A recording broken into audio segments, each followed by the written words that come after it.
2015년 8월 17일 밤 폭우가 쏟아지는 고속도로에서 한 여성이 차와 함께 증발했습니다. 남은 건 우산 하나, 샌들 한 켤레, 그리고 깨진 유리에 끼어있던 14가닥의 머리카락. 놀랍게도 그 머리카락의 주인은 실종자가 아니었습니다. 차 안에 아무도 없었어요. 목격자들은 맨발로 도로를 뛰는 여자를 봤다고 증언했습니다. 7억 원의 보험금, 1억 원의 빚, 그리고 역주행으로 나타난 수상한 견인차. 그날 밤 폭우 속에서 도대체 무슨 일이 벌어진 걸까요? 어메이징 미스터리, 지금 시작합니다. 2015년 늦은 여름밤, 한반도 남부를 휩쓴 폭우가 모든 것을 집어삼킬 듯 맹렬하게 쏟아지고 있었습니다. 김현우 씨는 아내 한서윤 씨, 그리고 6살 배기 아들 김하민과 함께 행복했던 가족여행을 마치고 집으로 돌아가는 길이었습니다.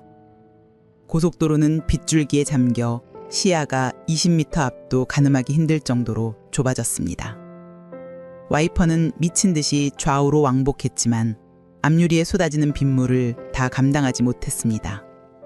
차 안에는 라디오에서 흘러나오는 잔잔한 클래식 선율과 와이퍼가 내는 규칙적인 소리만이 울려 퍼지고 있었습니다. 김현우 씨는 운전대를 꽉 쥔 채 시속 60km로 천천히 주행했습니다. 평소 같으면 답답했을 속도였지만 그는 불안감에 휩싸여 그 이상 속도를 낼 엄두가 나지 않았습니다. 빗물에 잠긴 도로 위로 미끄러운 기름띠가 아롱거렸고 다른 차량의 불빛들은 안개처럼 번져 보였습니다. 그때였습니다. 그의 등골을 타고 묘한 감각이 스쳤습니다. 마치 과속방지턱을 넘는 듯한 미세한 충격이 차체를 훑고 지나간 순간 차량이 갑자기 오른쪽으로 미끄러지며 중심을 잃었습니다. 끼익! 찢어지는 듯한 굉음이 빗소리를 뚫고 울려 퍼졌습니다. 타이어가 빗길에 마찰하며 내는 소리와 함께 차체가 가드레일을 긁고 지나갔습니다. 쿵! 둔탁한 충격음과 함께 하얀 연기가 피어오르며 에어백이 터졌습니다. 순간 시야는 완전히 가려졌고 호흡은 멎은 듯했습니다. 다행히 차는 갓길에 멈춰섰지만 김현우 씨의 심장은 멈추지 않고 미친 듯이 쿵쾅거렸습니다. 옆을 돌아보니 아내 한서윤 씨가 에어백에 기대어 의식을 잃고 축 늘어져 있었습니다. 김현우 씨는 온몸에 힘이 풀리는 것을 느끼며 공포에 질린 채 그녀를 흔들어 깨웠습니다. 서윤아, 서윤아, 제발 정신 차려. 괜찮아? 괜찮은 거야? 그의 목소리는 빗소리에 묻혀 힘없이 흩어졌고 떨리는 손은 멈추지 않았습니다. 그때 백미러를 통해 섬광 같은 불빛이 번쩍였습니다. 뒤따라오던 소형차 한 대가 그의 차가 멈춰선 곳으로부터 불과 몇 미터 떨어진 지점에서 미끄러져 중앙분리대를 들이받고 완전히 멈춰섰습니다. 김현우 씨는 가까스로 부풀어 오른 에어백을 치우고 밖을 내다봤습니다. 비상등을 깜빡이는 차는 찌그러진 채 갓길을 막고 있었지만 어쩐 일인지 운전석은 텅 비어 있었습니다. 그는 직감적으로 운전자가 사라졌다는 것을 깨달았습니다. 떨리는 손으로 급하게 119에 신고 전화를 걸었습니다. 여보세요? 여긴 남해고속도로 진주 방향입니다. 사고가 났어요. 저희 차는 괜찮은데 다른 차 운전자가 사라졌습니다. 차 안에 아무도 없어요. 그의 목소리는 다급함으로 일그러졌고 빗물이 그의 얼굴을 타고 눈물처럼 흘러내렸습니다. 그는 패닉에 빠져 주변을 살폈지만 칠흑 같은 어둠과 폭우 속에서는 아무것도 보이지 않았습니다. 전화를 끊고 다시 아내에게 시선을 돌린 순간 한서윤 씨가 겨우 정신을 차리고 비틀거리며 차 밖으로 나왔습니다. 그녀는 쏟아지는 비를 맞으며 도로에 쓰러졌고 손을 허우적거리며 무언가를 찾는 듯한 멍한 표정을 짓고 있었습니다. 여보, 왜 그래? 움직이지 마! 김현우 씨는 그녀의 행동을 이해할 수 없었습니다. 한서윤 씨는 남편의 외침을 듣지 못하는 듯 그의 시야를 벗어나 도로를 응시하고 있었습니다. 그녀의 멍한 눈은 그날 밤의 모든 것을 잃어버린 듯 공허했습니다. 경찰과 구급차가 현장에 도착했을 때 사고 현장은 이미 아수라장이었습니다. 실종자인 이윤주 씨의 차 주변에는 우산 하나와 샌들 한 켤레만 덩그러니 남아 있었고 그녀의 행방은 묘연했습니다. 마치 그녀가 신발과 우산만 남겨둔 채 연기처럼 증발이라도 한 것처럼 보였습니다. 김현우 씨는 한서윤 씨를 품에 안고 떨리는 목소리로 중얼거렸습니다. 대체 무슨 일이 벌어진 거지? 아무것도 기억나지 않아. 폭우는 그의 불안한 마음을 대변하듯 세차게 쏟아졌습니다. 그는 두려움에 몸서리를 쳤습니다. 김현우 씨 부부가 겨우 갓길에 멈춰섰을 때 거대한 폭우는 모든 것을 집어삼킬 듯했습니다. 그때 마치 기다렸다는 듯 첫 번째 견인차 기사 강동식 씨가 현장에 도착했습니다. 그는 비에 젖은 작업복을 입고 능숙하게 상황을 파악하며 김현우 씨에게 다가왔습니다. 괜찮으십니까? 많이 놀라셨겠어요. 일단 안전한 곳으로 피하십시오. 그의 침착하고 능숙한 태도는 김현우 씨에게 한 줄기 희망처럼 느껴졌습니다. 강동식 씨는 김현우 씨의 차를 견인하기 위해 빠르게 준비를 시작했습니다. 그러나 그 순간 어둠 속에서 불길한 하드라이트 불빛이 역주행하며 다가왔습니다. 그것은 두 번째 견인차 기사인 오민석 씨의 차량이었습니다. 그는 창문을 내리고 강동식 씨에게 조용히 속삭였습니다. 이봐, 내 방문 사실은 숨겨줘. 부탁이야. 그의 목소리는 빗소리에 묻혀 희미하게 들렸지만 김현우 씨의 귀에는 또렷이 박혔습니다. 오민석 씨는 견인을 시도했지만 실패했고 곧 현장에서 사라졌습니다. 그의 등장은 불필요한 의문을 낳았고 김현우 씨는 그의 행동이 영 꺼림칙하게 느껴졌습니다. 잠시 후 119 구급차가 도착했습니다. 구급대원 중 한 명이 무전기를 들고 다급하게 말했습니다. 신고자 진술에 따르면 도로에 누워 손을 흔드는 파마머리 여성이 있었다고 합니다. 이 말에 김현우 씨는 심장이 철렁 느려앉았습니다. 그는 방금 전까지 자신의 아내 한서윤 씨가 도로에 누워 손을 흔들던 모습을 떠올렸기 때문입니다. 처음에는 실종된 이윤주 씨라고 생각했던 그 목격자가 사실은 자신의 아내였다는 사실을 깨달은 순간 그의 머릿속은 혼란으로 가득 찼습니다. 경찰이 도착했을 때 이윤주 씨의 차는 이미 텅 비어 있었습니다. 경찰은 견인차 기사들에게 사고 경위를 묻기 시작했습니다. 강동식 씨는 자신이 본 그대로를 진술했지만 오민석 씨는 이미 현장을 떠난 뒤였습니다. 김현우 씨는 불안에 떨며 정신을 잃고 있는 아내를 흔들어 깨웠습니다. 서윤아, 제발 기억나는 게 없어? 무슨 일이 있었던 거야? 한서윤 씨는 멍한 눈으로 그를 바라볼 뿐 아무런 대답도 할 수 없었습니다.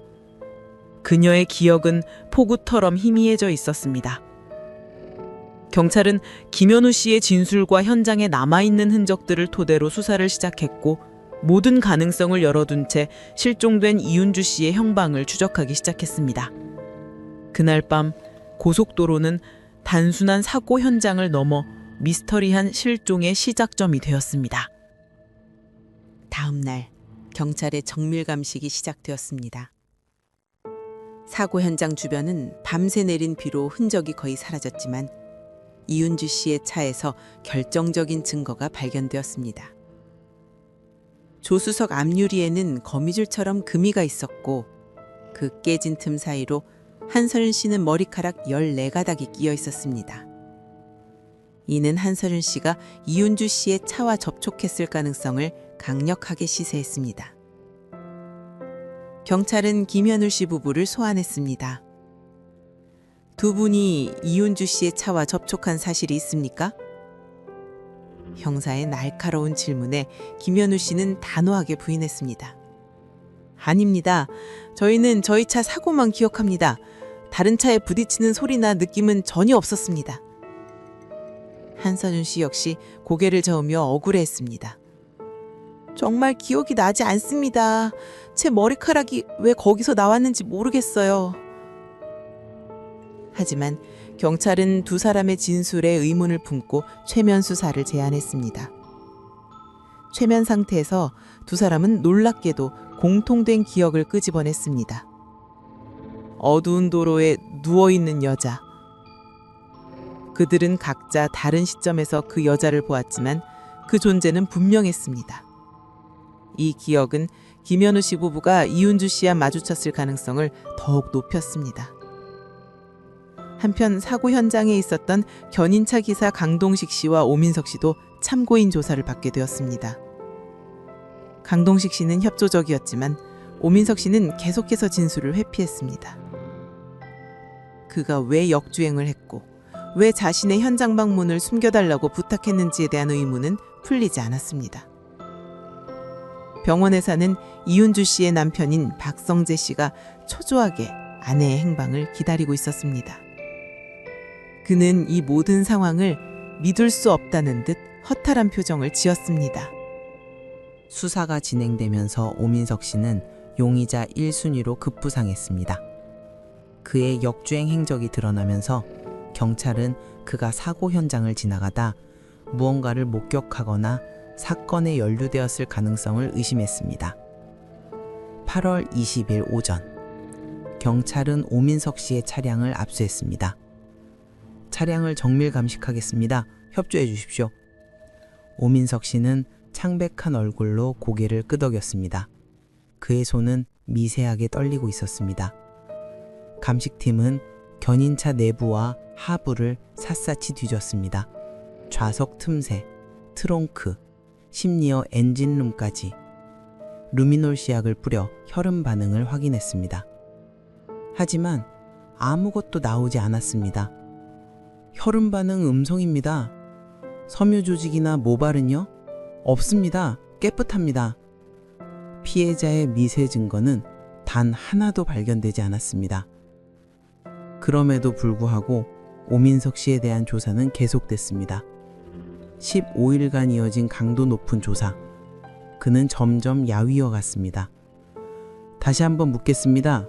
왜 역주행을 했습니까? 말씀드렸지 않습니까? 범칙금 때문에. 그래서 동료에게 부탁했다. 네. 이윤주 씨를 아십니까? 모릅니다. 정말 모릅니까? 모른다니까요. 오민석 씨의 목소리가 점점 높아졌습니다. 그는 억울함에 몸을 떨었습니다. 한편 김현우 씨 부부는 오민석 씨의 수상한 행동을 빌미로 자신들의 혐의를 벗으려 했습니다. 변호사 사무실에서 긴급 기자회견이 열렸습니다. 저희는 무고합니다. 현우 씨가 떨리는 목소리로 말했습니다. 견인차 기사들이 증거를 조작한 겁니다. 우리를 뺑소니범으로 몰기 위해 머리카락을 가져다 놓았을 수도 있어요. 서윤 씨도 눈물을 흘리며 호소했습니다. 저는 정말 아무것도 기억나지 않습니다. 하지만 사람을 쳤다면 분명히 느꼈을 겁니다. 우리는 정말 모릅니다. 카메라 플래시가 터졌고 기자들의 질문이 쏟아졌습니다. 오민석 씨도 결국 혐의 없음으로 풀려났습니다. 하지만 그는 용의자로 지목됐던 그 15일을 평생 잊지 못할 것입니다. 이윤주 씨의 형방은 여전히 묘연했습니다. 그녀는 과연 살아있을까요? 아니면 그날 밤 폭우 속 어둠에 영원히 잠긴 것일까요? 누구도 알 수 없었습니다. 단 하나 확실한 건 그날 밤 무언가 끔찍한 일이 일어났다는 것뿐이었습니다. 이윤주 씨의 실종 수배가 전국적으로 확산되면서 경찰은 새로운 제보를 받았습니다. 9월 10일 오전, 경남 진주에 사는 정유민 씨 부부가 경찰서를 찾아왔습니다. 저희가 그날 밤에 이상한 여자를 봤습니다. 담당 형사가 긴장한 표정으로 물었습니다. 어디서 보셨습니까?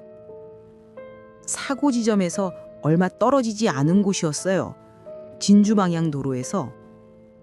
정유미 씨가 떨리는 목소리로 말을 이었습니다. 맨발로 비를 맞으며 뛰고 있는 여자를 봤어요. 온몸이 흠뻑 젖어서 정확한 시간이 기억나십니까? 새벽 1시쯤이었을 겁니다. 워낙 폭우가 심해서 차를 천천히 몰고 있었거든요. 정유미 씨의 남편이 거들었습니다. 그 여자가 우리 차를 보더니 손을 흔들면서 다가왔어요. 차를 세울 수밖에 없었죠. 그래서요? 창문을 내리니까 도와달라고 하더군요. 사고가 났는데 핸드폰을 잃어버렸다고. 정유인 씨가 핸드백을 뒤졌습니다. 제가 가진 돈이 얼마 없어서 3만 원밖에 빌려주지 못했어요. 미안했죠. 형사는 즉시 이윤주 씨의 사진을 꺼냈습니다. 이 여자입니까? 정유미 씨가 사진을 보자마자 고개를 끄덕였습니다. 맞아요. 바로 이 사람이에요. 확실합니다. 정말 확실합니까? 네, 얼굴을 똑똑히 봤어요. 비에 젖긴 했지만 분명 이 여자였어요. 경찰은 즉시 추가 수사에 나섰습니다. 그리고 놀랍게도 다른 목격자들도 나타나기 시작했습니다. 트럭 기사 한 명이 진술했습니다. 저도 봤습니다. 갓길로 뛰어가는 맨발의 여자. 너무 이상해서 기억에 남았어요. 또 다른 운전자도 비슷한 증언을 했습니다. 하얀 옷을 입고 머리가 흐트러진 채 도로를 걷고 있더군요. 모든 증언이 일치했습니다. 이윤주 씨가 사고 후 자력으로 현장을 벗어났다는 것. 경찰은 긴급 회의를 소집했습니다. 목격자 진술이 신빙성이 있습니까? 네, 여러 명이 비슷한 시간, 비슷한 장소에서 목격했습니다. 그렇다면 이건 뺑소니 사건이 아니라 잠적 가능성이 높습니다. 수사 방향이 완전히 바뀌었습니다. 하지만 이윤주 씨의 남편 박성재 씨는 이 모든 증언을 부정했습니다. 말도 안 됩니다. 그는 경찰서에서 고함을 질렀습니다. 제 아내가 맨발로 3만 원을 빌리며 도로를 뛰어다녔다고요? 믿을 수 없어요. 하지만 여러 목격자가 거짓말입니다. 다들 착각한 거예요. 밤이었고 비도 왔는데. 박성재 씨는 격분했습니다. 그의 눈은 충혈되어 있었고 목소리는 떨렸습니다. 경찰은 박성재 씨에 대한 의심도 품기 시작했습니다. 혹시 아내의 잠적을 도왔던 가능성, 공모 가능성. 은밀히 내사가 시작됐습니다. 박성재 씨의 통화 기록, 계좌 내역, 이동 경로를 추적했습니다. 하지만 아무런 혐의점도 찾지 못했습니다. 한편 국립과학수사연구원에서 또 다른 결과가 나왔습니다. 한서윤 씨가 사고 당시 입은 흉부와 복부 상해에 대한 감정서였습니다. 피해자는 좌측 늑골 3번 골절, 복부 타박상 등 중상을 입었습니다. 자력으로 이동이 가능했을까요? 불가능합니다. 이 정도 부상이라면 움직이기조차 힘들었을 것입니다. 이는 중요한 의미를 가졌습니다. 사고 현장 112 신고자가 목격한 파마머리 여자가 도로에 누워 손을 흔드는 장면이 이윤주 씨가 아니라 한서윤 씨라는 것을 다시 한번 확인시켜 주었습니다. 그렇다면 이윤주 씨는 목격자들의 진술대로 맨발로 사고 현장을 떠났다는 것일까요? 수사팀은 혼란에 빠졌습니다. 한서윤 씨의 머리카락이 이윤주 씨 차량에서 발견됐다는 명백한 물적 증거. 하지만 한서윤 씨는 중상으로 움직일 수 없다는 의학적 소견. 그리고 이윤주 씨가 스스로 걸어나갔다는 다수의 목격 증언. 모든 것이 모순이었습니다. 이게 대체 어떻게 된 일입니까? 팀장이 벽에 붙은 사건 일지를 바라보며 한숨을 내쉬었습니다. 사건 발생 3주째.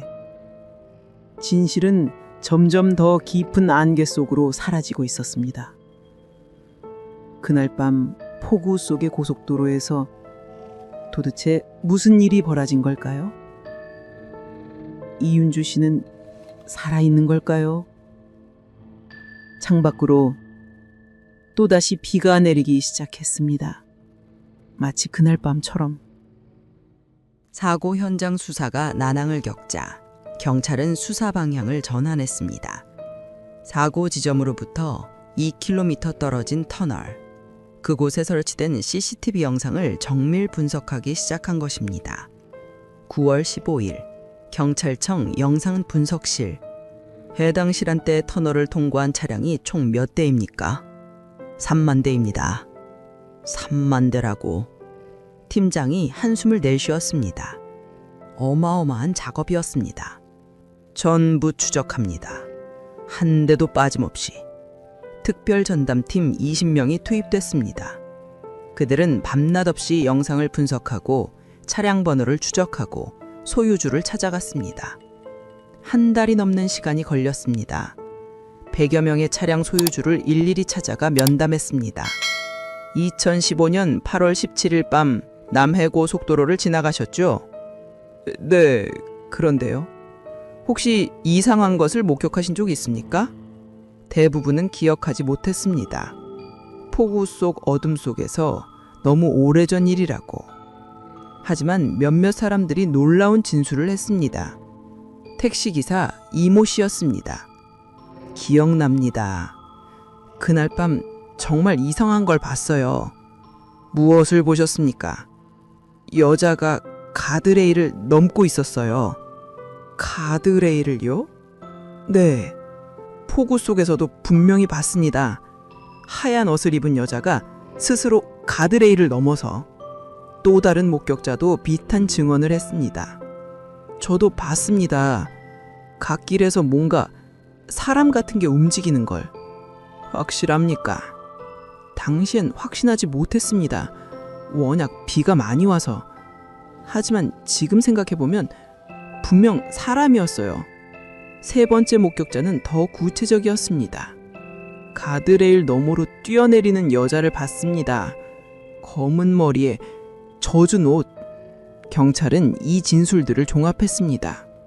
결론은 명확했습니다. 이윤주 씨가 뺑소니 사고의 피해자가 아니라 스스로 사고 현장을 벗어나 잠적했다는 것. 하지만 팀장은 신중했습니다.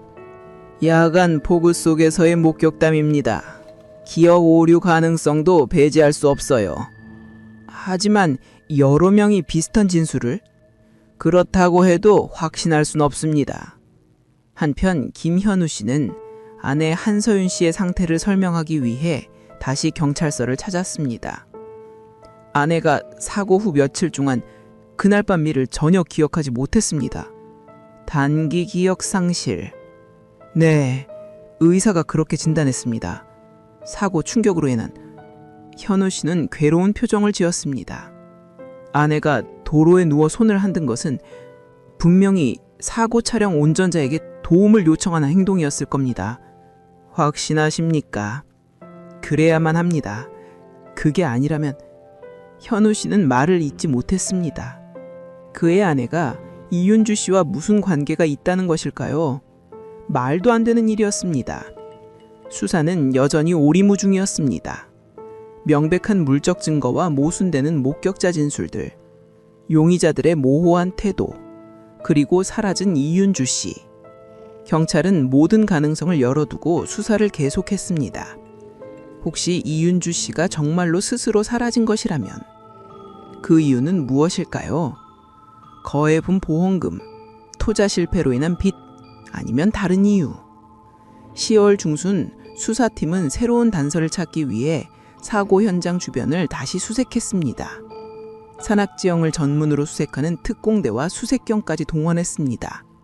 계곡, 숲속, 폐건물, 어디 하나 빠짐없이 뒤졌습니다. 하지만 이윤주 씨의 흔적은 어디에도 없었습니다. 수중 수색도 실시합니다. 다이버들이 투입됐습니다. 인근 저수지와 하천을 샅샅이 뒤졌습니다. 역시 아무것도 발견되지 않았습니다. 수사팀의 사기는 점점 떨어졌습니다. 이건 정말 미제로 가는 건가? 젊은 형사가 좌절감에 중얼거렸습니다. 팀장은 창밖을 바라봤습니다. 저 멀리 남해 고속도로가 보였습니다. 그날 밤, 저 도로 위에서 무슨 일이 있었던 걸까요? 진실은 점점 더 멀어지고 있었습니다. 사건 발생 2개월째, 이윤주 씨의 생사 여부와 실종 이유는 여전히 수수께끼로 남아 있었습니다. 목격자들은 분명 그녀가 살아서 걸어갔다고 말했습니다.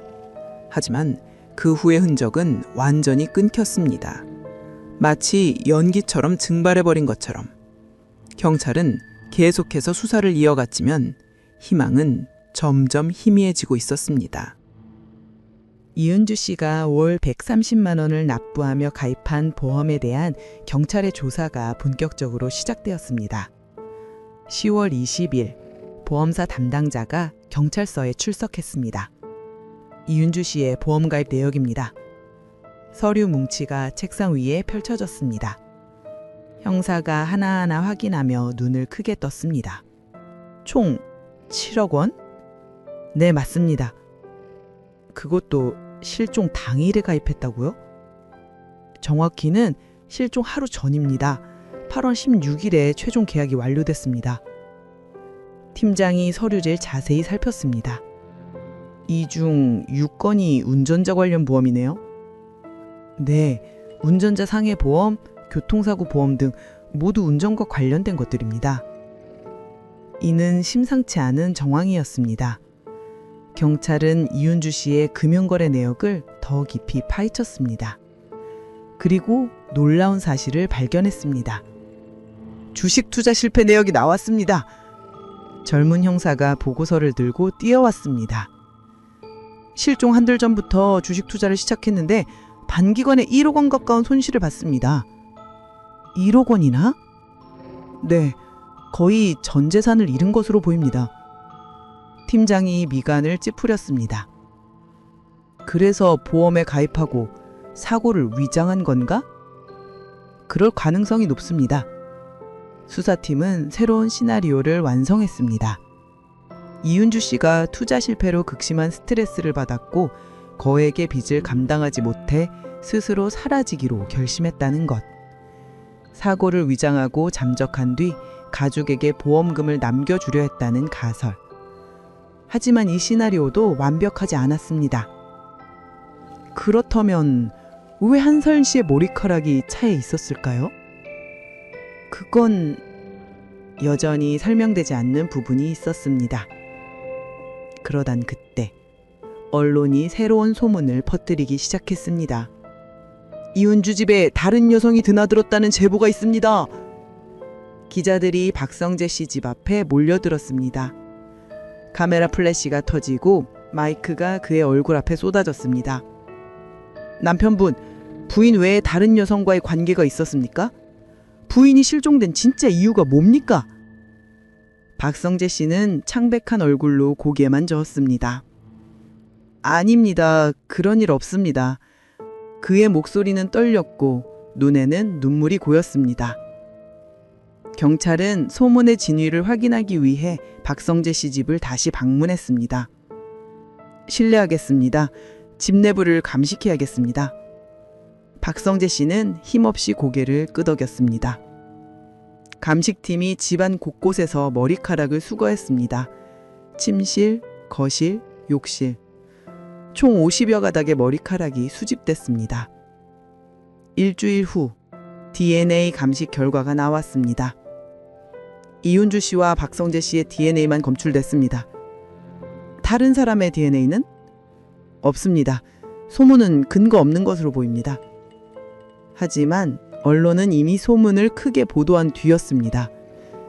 박성재 씨의 면회는 회복할 수 없을 정도로 실추됐습니다.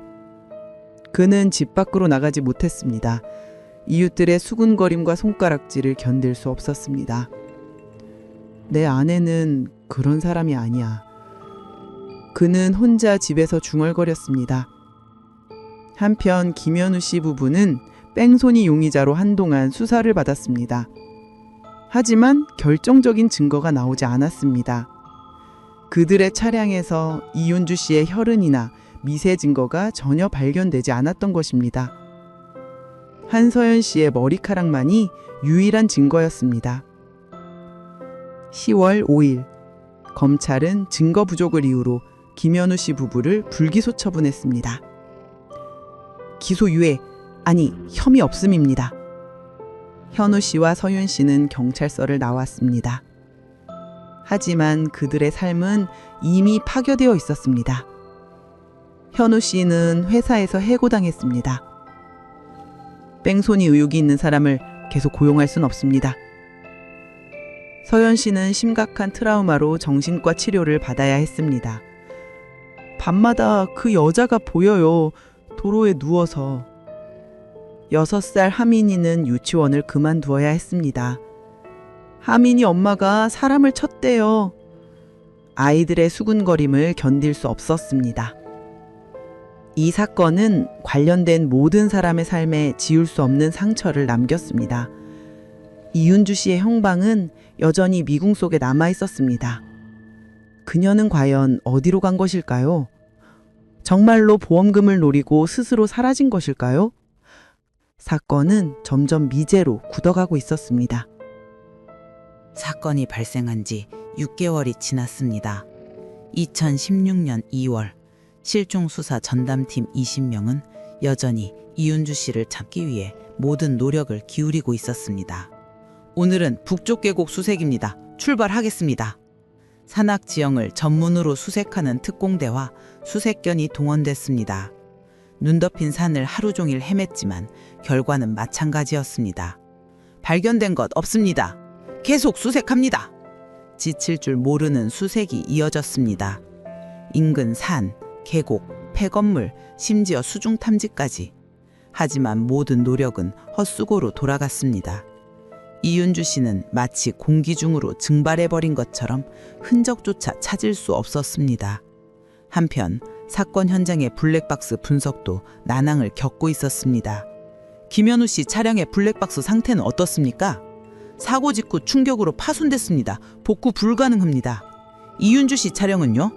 마찬가지입니다. SD카드 자체가 손상됐습니다. 결정적인 증거가 될 수 있었던 블랙박스는 모두 망가져 있었습니다.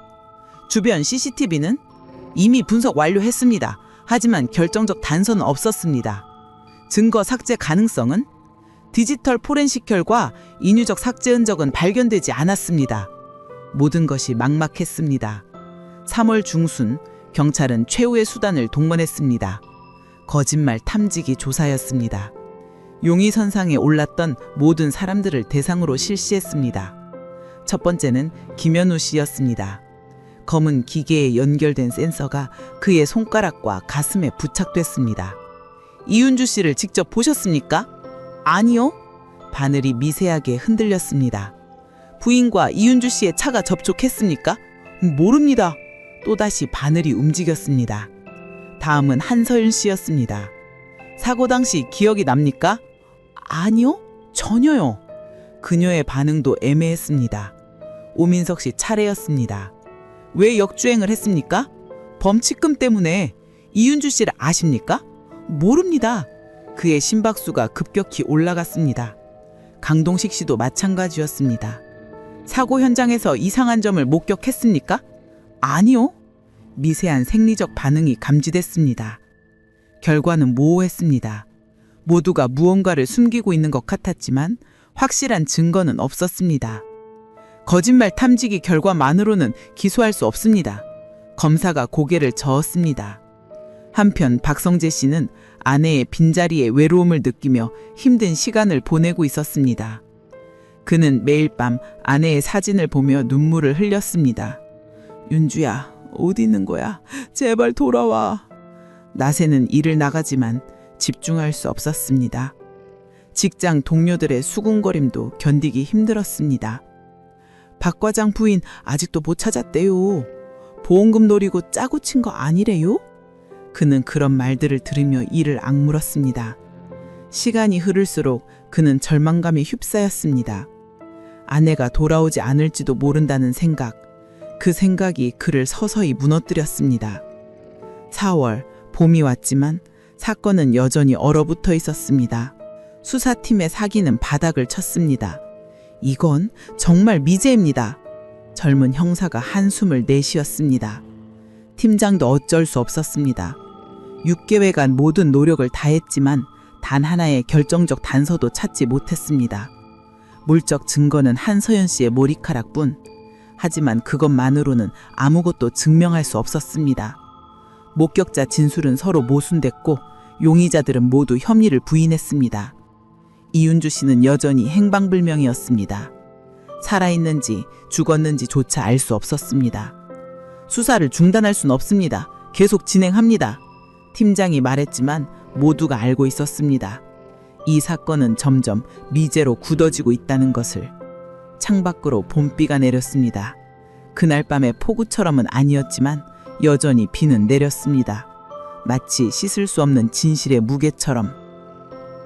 2020년 8월. 사고 발생 5년 후 박성재 씨는 마침내 결단을 내렸습니다. 경찰서 민원실. 그의 손은 서류를 쥔 채 떨리고 있었습니다. 아내의 실종 사망 신고를 하러 왔습니다. 담당 공무원이 조심스럽게 서류를 받았습니다. 5년이 지났으니 법적으로 사망 신고가 가능합니다. 박성재 씨는 고개를 끄덕였지만 눈물이 흘러내렸습니다. 정말 돌아오지 않는군요. 지난 5년간 그는 희망의 끈을 놓지 않았습니다. 언젠가 아내가 문을 열고 들어올 거라고, 모든 게 오해였다고 말하며 돌아올 거라고 믿었습니다. 하지만 5년이 지났습니다. 아무 소식도 없었습니다. 그는 더 이상 기다릴 수 없었습니다. 실종 사망 신고 후 박성재 씨는 보험금을 청구했습니다. 하지만 보험사는 거부했습니다. 뺑소니 추정 사건입니다. 보험금 지급이 불가능합니다. 뺑소니라니요. 경찰도 확정하지 못했지 않습니까? 하지만 의혹이 있습니다. 명확한 사고사가 아닌 이상. 박성재 씨는 변호사를 선임했습니다. 법정 공방이 시작됐습니다. 피해자는 분명 사고를 당했습니다. 증거가 부족합니다. 단순 실종일 가능성도. 결국 법원도 명확한 판단을 내리지 못했습니다. 보험금은 지급되지 않았습니다. 박성재 씨는 모든 것을 잃었습니다. 아내도, 돈도, 희망도. 한편 전문가들의 사고 재분석이 이루어졌습니다. 교통사고 감정 전문가 김 박사가 투입됐습니다. 현장 상황을 종합적으로 분석한 결과 이윤주 씨의 차가 먼저 사고를 당한 후 도움을 요청하며 도로에 멈춰 있었을 가능성이 높습니다. 그리고요? 이 과정에서 뒤따라오던 김현우 씨의 차에 한서윤 씨가 차에서 내려 이윤주 씨 차량과 접촉했고, 접촉? 네. 그 충격으로 이윤주 씨가 튕겨 나갔을 것으로 추정됩니다. 하지만 이것도 추측일 뿐이었습니다. 폭우 속에서 발생한 사고의 특성상 정확한 재현은 불가능했습니다. 확실합니까? 아니요. 가능성을 제시한 것뿐입니다. 또 다른 전문가는 다른 의견을 냈습니다. 이윤주 씨가 스스로 차에서 내려 도망갔을 가능성도 배제할 수 없습니다. 결국 아무도 확신할 수 없었습니다. 2021년 봄, 한서윤 씨가 경찰서를 다시 찾아왔습니다. 그녀의 얼굴에는 깊은 주름이 생겨 있었습니다. 6년이라는 시간이 그녀를 늙게 만들었습니다. 진술을 번복하러 왔습니다. 담당 형사가 놀란 표정으로 그녀를 바라봤습니다. 번복이라니요? 저희가 거짓말을 했습니다. 한서윤 씨의 목소리는 떨렸습니다. 기억은 없는 것 맞지만 하지만 보험 불이익을 피하기 위해 남편과 함께 부인했습니다. 무엇을 부인했습니까? 우리가 혹시 그 여자를 쳤을 가능성을? 우리는 사고와 관련이 없다고 말해야 한다고 생각했습니다. 그녀는 눈물을 흘렸습니다. 미안합니다. 정말 미안합니다. 하지만 저는 정말로 기억이 나질 않아요. 형사는 한숨을 내쉬었습니다. 부인, 너무 늦었습니다. 이미 공소시효도. 알아요. 하지만 말하지 않으면 평생 후회할 것 같아서. 한서연 씨는 고개를 떨고 왔습니다. 김현우 씨도 함께 왔습니다. 우리의 거짓말이 그 여자를 죽음으로 몰았지도 모릅니다. 두 사람은 죄책감에 눌려 있었습니다. 하지만 법은 더 이상 그들을 처벌할 수 없었습니다. 사건은 결국 미제 사건으로 남았습니다. 이윤주 씨는 여전히 행방불명이었습니다. 살아있는지 죽었는지조차 알 수 없었습니다. 경찰은 사건을 종결했습니다. 미제 사건으로 분류합니다. 두꺼운 파일이 보관함에 들어갔습니다. 그 안에는 수많은 진술서, 사진, 증거물이 들어 있었습니다. 하지만 진실은 끝내 밝혀지지 않았습니다. 그날 밤 포구수도 고속도로에서 무슨 일이 있었는지, 이윤주 씨는 어디로 간 것인지 아무도 모릅니다. 진실은 영원히 어둠 속에 묻혔습니다. 2025년 8월 17일 사건이 발생한 지 정확히 10년이 되는 날이었습니다. 세상 사람들의 기억 속에서 이윤주 실종 사건은 완전히 잊혔습니다. 하지만 사건의 당사자들은 여전히 그날 밤의 비를 맞으며 살아가고 있었습니다.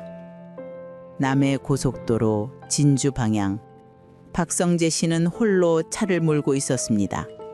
10년 전 그날과 똑같은 길이었습니다.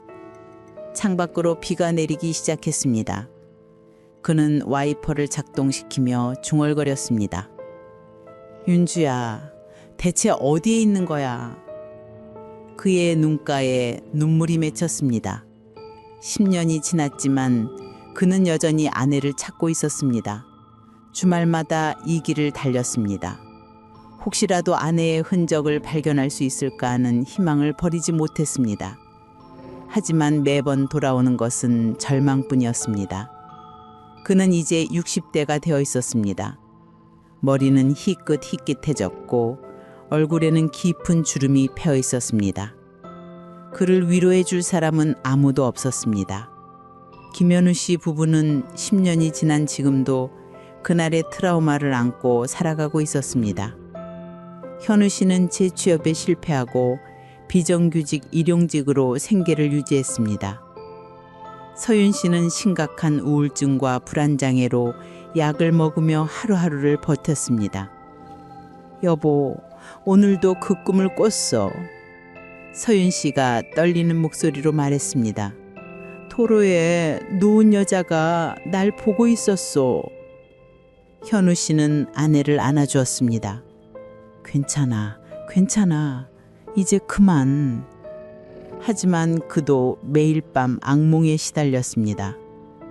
16살이 된 하민이는 방에서 나오지 않았습니다. 학교도 그만두고 집에만 틀어박혀 지냈습니다. 엄마, 아빠, 왜 우리만 이렇게 사는 거야? 아이의 원망 섞인 목소리가 방문 너머로 들려왔습니다. 사람들의 시선과 잊히지 않는 죄책감 속에서 그들은 조용히 숨어서 살았습니다. 경남 창원의 한 견인차 사무실. 오민석 씨는 여전히 견인차 기사로 일하고 있었습니다. 그는 무죄를 증명했지만 한때 용의자로 몰렸던 오명은 그의 삶에 그림자를 들이왔습니다. 저 사람 10년 전 그 사건에 연루됐던 사람 아니야? 동료들의 수군거림이 들렸습니다. 오민석 씨는 고개를 숙였습니다. 15일간의 조사, 차량 압수, 의심의 눈초리, 그 모든 것이 아직도 생생했습니다. 그는 사건과 무관하다는 것을 알면서도 사람들의 싸늘한 시선에서 자유로울 수 없었습니다. 왜 그날 역주행을 했을까? 그는 평생 후회할 것입니다. 비 내리는 밤이 되면 모든 것은 더욱 선명해졌습니다. 서울 어느 경찰서 자료실, 먼지 쌓인 파일함 구석에 이윤주 실종 사건 파일이 놓여 있었습니다. 아무도 그것을 꺼내보지 않았습니다. 사건은 미제로 남았고 진실은 영원히 밝혀지지 않을 것처럼 보였습니다. 10년이 지나도 답을 찾을 수 없는 질문들. 그날 밤 무슨 일이 있었는가? 이윤주 씨는 어디로 간 것인가? 살아있는가? 죽었는가? 아무도 모릅니다. 다만 확실한 것은 2015년 8월 17일 밤 폭우 속 남일 고속도로에서 무언가 끔찍한 일이 벌어졌다는 것, 그리고 그 진실은 영원히 어둠 속에 묻혀 있다는 것입니다. 비는 계속 내립니다. 그날의 진실을 씻어내듯이. 하지만 씻겨지지 않는 것들이 있습니다. 상처, 후회, 그리움. 그것들은 영원히 남아 관련된 모든 사람들을 괴롭힐 것입니다. 이것이 2015년 폭우 속 실종 사건의 끝입니다. 아니, 끝이 아닐 수도 있습니다. 어딘가에서 누군가는 여전히 진실을 알고 있을 테니까요.